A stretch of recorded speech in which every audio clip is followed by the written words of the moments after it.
There are thousands of video games that were released over the years. Some were successful for a few months, some were remembered for a few years, but only a few became legends.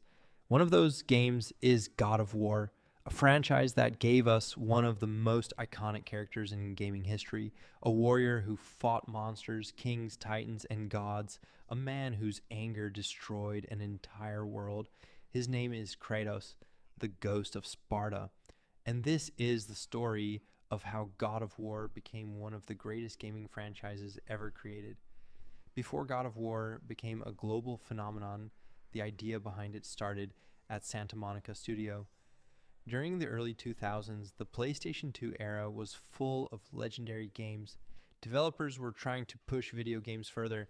They wanted games to feel more cinematic, more emotional, and more intense. The team at Santa Monica Studio wanted to create something different. They wanted to make an action game based on mythology, but they didn't want a normal fantasy adventure. They wanted a story about a character who was powerful, dangerous, and broken. The project was led by David Jaffe. He had the idea of creating a game inspired by ancient Greek stories. Greek mythology was already full of incredible ideas. There were gods controlling the world, monsters hiding in the darkness, heroes fighting impossible battles. But God of War wanted to ask a different question. What happens when a human being becomes more dangerous than the gods themselves? That question created Kratos. Kratos' story is one of tragedy. He was born in Sparta. The Spartans were known as some of the greatest warriors in history. From a young age, Kratos was trained for battle. He became stronger and more aggressive than almost anyone around him, but he always wanted more power.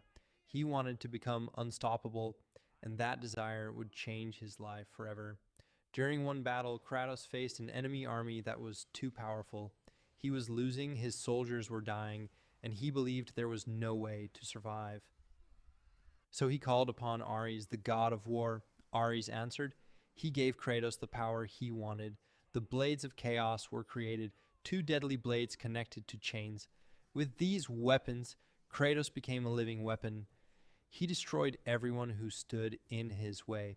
But power always has a cost. Ares didn't save Kratos because he cared about him. He wanted a servant. He wanted a warrior who would follow his orders without question, and Kratos became exactly that.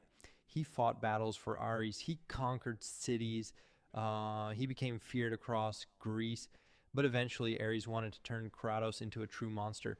One day, Ares tricked Kratos into attacking a village. Kratos entered a temple and unknowingly killed the people closest to him. When he realized what he had done, it was too late. His family was gone. From that moment, Kratos was haunted by his past. The ashes of his family covered his skin forever. This is why he became known as the Ghost of Sparta. Kratos blamed the gods. They promised him forgiveness if he served them.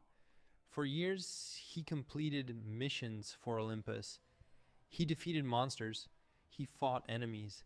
He did everything the gods asked, but they never truly freed him from his memories. Eventually, Kratos decided he had enough. His mission became simple: destroy Ares. In 2005, the first God of War released. At first, nobody knew if it would become a huge franchise, but players immediately noticed something special. The combat was incredible. Kratos moved with speed and power. The Blades of Chaos allowed players to attack multiple enemies at once. The game felt violent, but also controlled and exciting. The bosses were another reason the game became famous. Instead of normal enemies, players fought creatures from mythology.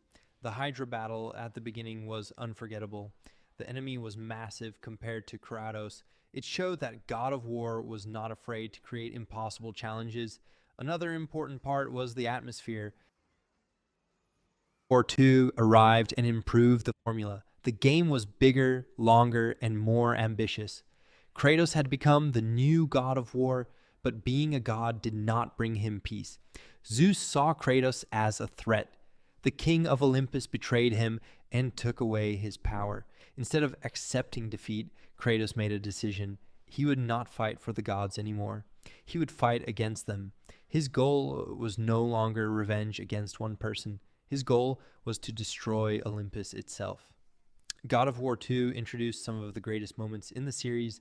The battles felt larger, the enemies felt stronger, the story became more epic. The ending was one of the biggest cliffhangers in gaming. Kratos was returning to attack Olympus, and the war had only begun. Then came God of War 3 in 2010. This was the final battle of the Greek saga. The game started with Kratos and the Titans attacking Mount Olympus. The scale was unbelievable. The developers wanted players to feel like they were fighting in a war between gods.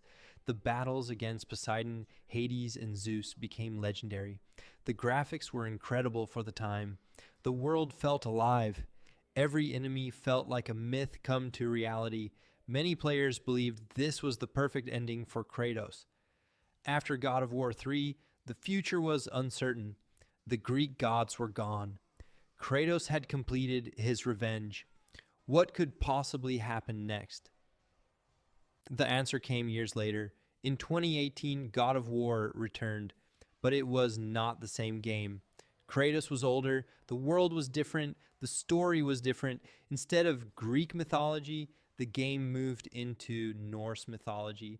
And the biggest change was Kratos himself. He was now a father. His son Atreus changed everything. The old Kratos wanted destruction.